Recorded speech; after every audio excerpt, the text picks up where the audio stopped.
You've seen it on the highway. A deadhead semi-truck is cruising in the next lane, and there is a 3 to 4 inch gap hovering between its middle axle and the asphalt. The rubber doesn't touch the pavement. In the comments section, people call it a broken suspension. It's not broken. It's a lift axle acting on a command from an onboard pneumatic valve. The gross vehicle weight rating for a Class 8 American truck can reach up to 80,000 pounds. But when the rig runs empty, its dead weight drops by more than half, down to roughly 35,000 pounds. At that mass, all 5 axles are simply redundant. U.S. federal law strictly limits the maximum weight per axle to protect infrastructure. But when the truck runs empty, the load on the chassis is minimal. The law permits omitting these unnecessary points of contact, and the smart system lifts them. Pneumatic bellows force the axle upward, leaving the tires suspended in midair. Rolling resistance drops instantly. On a semi-trailer, the rear tires alone generate over half of all rolling friction. Raising just one axle saves up to 3% on fuel.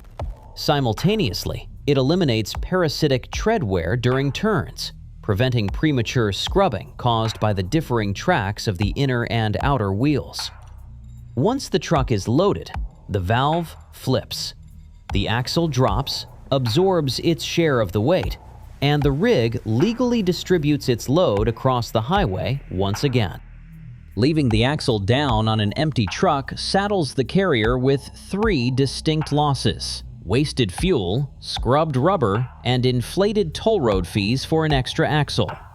But the real catastrophe occurs when the axle is left raised on a fully loaded truck.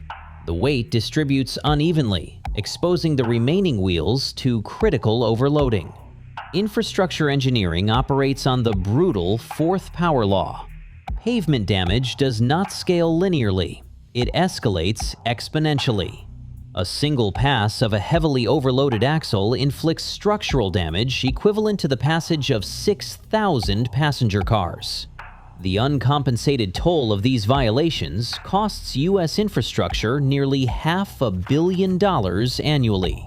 In California, the penalty for this violation clears out to $1 for every single pound of overweight.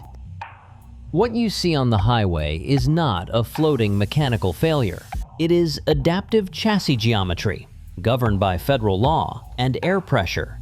The gap beneath the wheel is not empty space. It is a reserve of payload capacity, a fuel-saving mechanism, and infrastructure insurance packed into a single dimension. Subscribe to systems, not stories.